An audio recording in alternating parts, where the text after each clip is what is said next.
আমার গ্রামের যুবকরা যে কষ্ট করে তারা এত সুন্দর আয়োজন করেছে, আমি সবাইকে ধন্যবাদ জানাচ্ছি। প্রতিকূলের মধ্যে থাকিও বৃষ্টিও আমরা খুব সুন্দর করতাম পারছি, আগামীতে আরো সুন্দর হইবে। আসলে আমরা অত্যন্ত আনন্দিত এবং অত্যন্ত সবার কাছে কৃতজ্ঞতা জ্ঞাপন করছি আমরা এত সুন্দর আয়োজন করতে পেরে। আমাদের ধারাবাহিকতা যেটা চলছে এটা চলমান চলবে।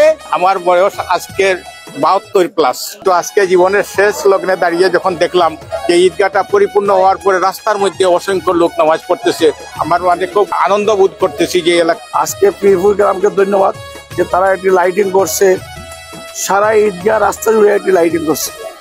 এই আয়োজন এত সুন্দরই সাজানো গুছানো হয়েছে, আজ ঈদগাহ ময়দান আমাদের কাছে আমরা দেখে মুগ্ধ করেছে। আর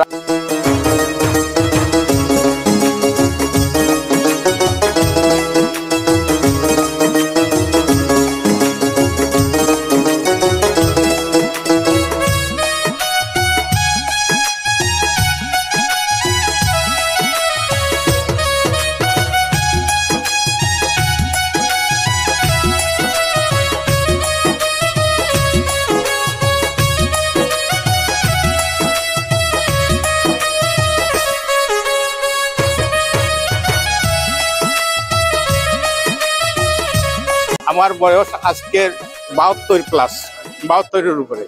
আমি এই ঈদগাতে যখন ঈদগাহটা প্রতিষ্ঠিত হয় তখন থেকে এই ঈদগাতে নামাজ পড়তেছি। বিশেষ করে যখন আমি কলেজে পড়ি তখন এই ঈদগার অর্ধেকও ভর্তি হতো না, কিন্তু আজকে জীবনের শেষ লগ্নে দাঁড়িয়ে যখন দেখলাম যে ঈদগাহটা পরিপূর্ণ হওয়ার পরে রাস্তার মধ্যে অসংখ্য লোক নামাজ পড়তেছে, আমার খুব অনুভূতি, খুব আগ্রহ এবং খুব আনন্দ বোধ করতেছি যে এলাকার মানুষ স্বতঃস্ফূর্তভাবে আজকে ঈদগাহ ময়দানে ঈদগাহ তার পরিপূর্ণতা লাভ করেছে, যেটা বলা যায়। আমরা একটি 9টি গ্রামে এই ঈদগাহ জমাত আমরা করি। আজকে পীরপুর গ্রামকে ধন্যবাদ যে তারা একটি লাইটিং করছে, সারা ঈদগাহ রাস্তা জুড়ে একটি লাইটিং করছে। এইটা খুব একটা আনন্দ লাগছে। পীরপুর যুব সমাজকে ধন্যবাদ দিই। বিশেষ করে আমার টুকরবাজার এলাকার গ্রামর 9 গ্রামন পঞ্চায়েত যুবক সবাই আমরা ধন্যবাদ জানাইলাম যে আমরা সহযোগিতা করিয়া সুন্দরভাবে ঈদটার পরিচালনা করতাম পারছি। এর জন্য আমার বিশেষ করে আমার গ্রামের পীরপুর গ্রামের যুবক সর্বস্তরের সবাইকে আমি ঈদ উল আজহার, ঈদ উল ফিতরের শুভেচ্ছা এবং ঈদ মোবারক জানাইলাম। পীরপুর গ্রামের যুবকেরা এবারের ঈদ আয়োজন করেছে, অত্যন্ত সুন্দরভাবে হয়েছে। এই জন্য আমি আমার ব্যক্তিগত পক্ষ থেকে পীরপুর গ্রামের সকল যুব সমাজ মুরব্বিয়ানদেরকে আমি ধন্যবাদ জানাই। আগামীতে যেন আরো সুন্দর হয় সেই প্রত্যাশা ব্যক্ত করে সবাইকে আবারও ঈদের শুভেচ্ছা জানাচ্ছি। ঈদ মুবারক। প্রতি বছরই একটি গ্রামে এই সুযোগ সুবিধা পায়, কমিটি তাদের দায়িত্ব দিয়ে দেন। আমরা আজকে দেখতে পাচ্ছি এটা একটা বর্ণাঢ্য এই আয়োজন, এত সুন্দরই সাজানো গুছানো হয়েছে। আজ ঈদগাহ ময়দান আমাদের কাছে আমরা দেখে মুগ্ধ করেছে। আর আমরা চাই যে আগামীতে আমাদের তরুণ সমাজ, যুব সমাজ সবাই মিলে ওইভাবে একটা সুন্দর সমাজ নির্মাণ করে এখানে এই টুকরবাজার ঈদগাহ ময়দানে আরো এই সুন্দর পরিবেশে ঈদ যাপন করতে পারি। আসলে আমরা অত্যন্ত আনন্দিত এবং অত্যন্ত সবার কাছে কৃতজ্ঞতা জ্ঞাপন করছি আমরা এত সুন্দর আয়োজন করতে পেরে। আর সবার সার্বিক সহযোগিতা আমাদের দরকার ছিল, যা আমরা পেয়েছি। সবাইকে পবিত্র ঈদ উল ফিতরের শুভেচ্ছা জানাচ্ছি এবং সবার আসসালামু আলাইকুম। তো আমাদের ধারাবাহিকতা যেটা চলছে এটা চলমান চলবে আগামীতে। আর আল্লাহ তাআলা যেন এই ধারাবাহিকতা অব্যাহত রাখেন সেই আশা এবং প্রত্যাশা রাখে। আবারও সবাইকে ঈদ মুবারক জানিয়ে আমি আপনার কাছে বিদায় নিচ্ছি। ধন্যবাদ সবাইকে। খুবই আনন্দিত যে আলহামদুলিল্লাহ, আল্লাহ লাখ লাখ শুকুর যে আমরা এই প্রতিকূলের মধ্যে থাকিও বৃষ্টিও আমরা খুব সুন্দর করতাম পারছি, আগামীতে আরো সুন্দর হইব এই প্রত্যাশা রাখিয়া। প্রথমে আমি শুকরিয়া আদায় করছি, আজকের যে আবহাওয়াটা অত্যন্ত অনুকূলে ছিল। আমাদের সব কার্যক্রম শেষ হওয়ার পরে একটু একটু বৃষ্টি আসতেছে, এই জন্য আমি এটা আল্লাহর রহমত, আমি এই জন্য আল্লাহর দরবারে শুকরিয়া আদায় করছি। আর পাশাপাশি আমার গ্রামের যুবকরা যে কষ্ট করে তারা এত সুন্দর আয়োজন করেছে, আমি সবাইকে ধন্যবাদ জানাচ্ছি।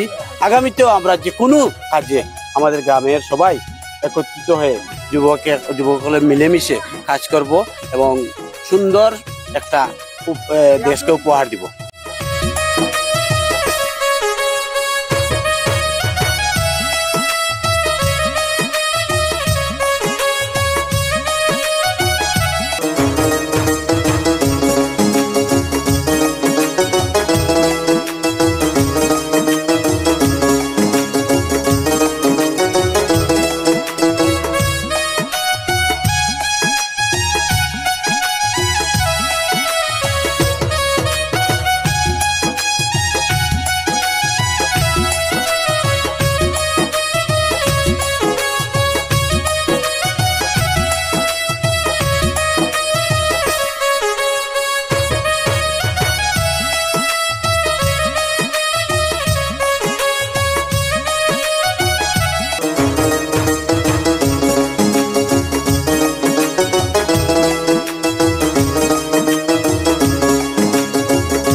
এই